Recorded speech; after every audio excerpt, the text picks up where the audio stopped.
Welcome to Little Known Trivia. On this channel, we gently unravel the mysteries and curiosities of the world around us.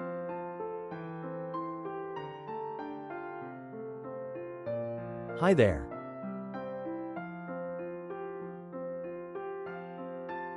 Today, we're talking about something that many people go through in early pregnancy: morning sickness. It's a well-known experience, but did you know that even in modern medicine, the exact cause of morning sickness still isn't clearly understood? You might be thinking, it's just a bit of nausea, right? But there's actually a much deeper mystery behind it than most people realize. In this episode, we'll walk you through what we do know, what we don't know, and why morning sickness remains such a fascinating and puzzling part of pregnancy, all in simple, easy to understand terms. So, let's start with the basics. What exactly is morning sickness? This condition typically appears in early pregnancy, especially between weeks 5 and 12. Common symptoms include nausea, vomiting, loss of appetite, increased sensitivity to smells, headaches, fatigue, and intense drowsiness. But every person's experience is different. Some people feel a little sick just in the morning. Others feel unwell all day long. And in severe cases, even drinking water becomes impossible, requiring hospitalization or IV fluids. This more serious condition is known as hyperemesis gravidarum. So, what causes morning sickness? Well, the truth is, medicine hasn't found a clear answer yet. But there are a few strong theories. The first one is the hormonal theory. In early pregnancy, hormones like HCG and estrogen rise dramatically. These changes may cause shifts in the body that lead to nausea. HCG, in particular, is the hormone detected by pregnancy tests, and it spikes rapidly in early pregnancy. Your body might simply be overwhelmed by the sudden shift. But here's the twist. Some people with high HCG levels feel totally fine, while others with lower levels feel extremely sick. So while the hormone theory is persuasive, it's not the full picture. The second theory is called the evolutionary defense theory. It suggests that morning sickness may be a natural defense mechanism, one that protects both the pregnant person and the developing baby. Early pregnancy is a critical time when the baby's organs are forming. Becoming extra sensitive to smells and tastes could help keep harmful substances like bacteria or toxins out of the body. So, those sudden aversions to certain foods or smells, they might be nature's way of saying, let's not eat this right now. This theory makes intuitive sense, but again, solid scientific proof is still missing.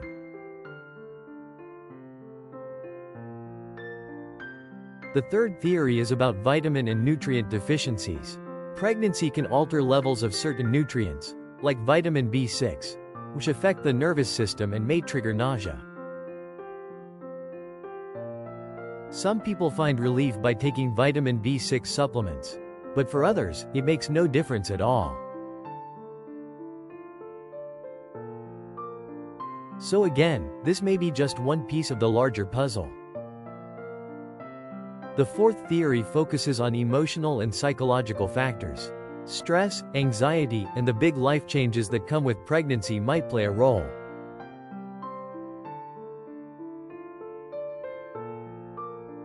However, even people who feel emotionally stable can experience severe morning sickness.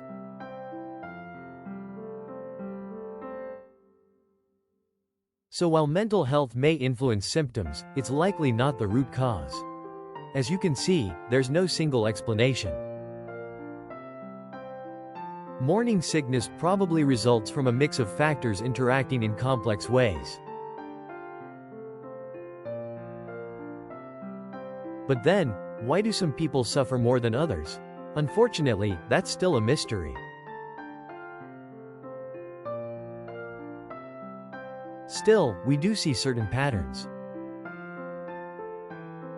For example, if your mother or sister had strong morning sickness, you might be more likely to experience it too, suggesting a genetic link. Also, people pregnant with twins or triplets often have higher levels of HCG, which may increase severity. But overall, science still can't predict who will get morning sickness or how severe it will be.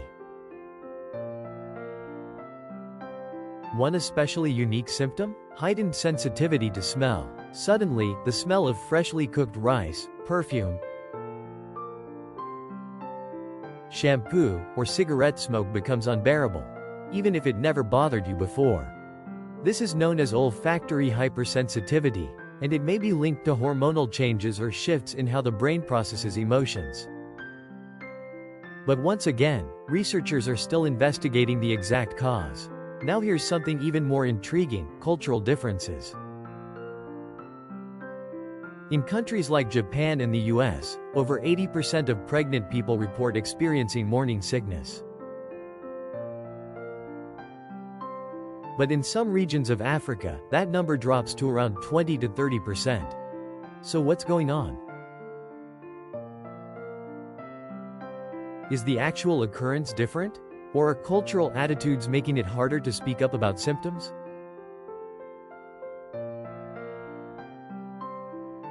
Could it be linked to diet or environment?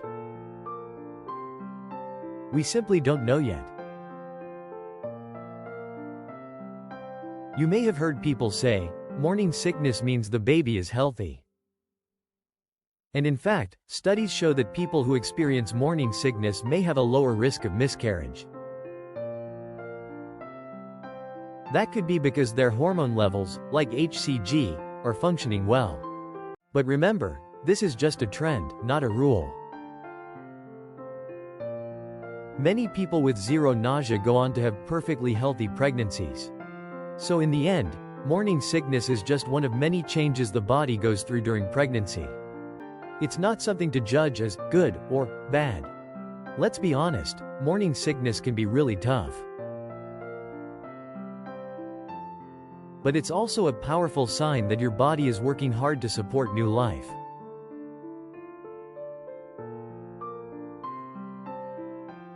Why do I feel this awful?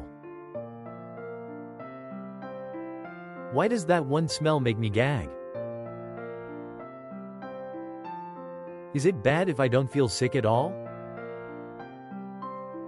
These are all valid questions. Ones people around the world have asked for generations. Science is slowly uncovering more answers. But there are still many mysteries left.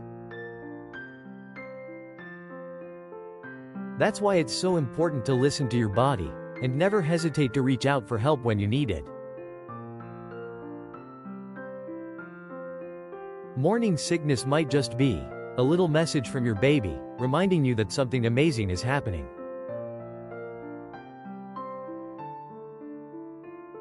If today's episode helped even one person feel a little more at ease, then we've done our job. Feel free to share your own morning sickness stories in the comments. Thanks for watching, and we'll see you next time.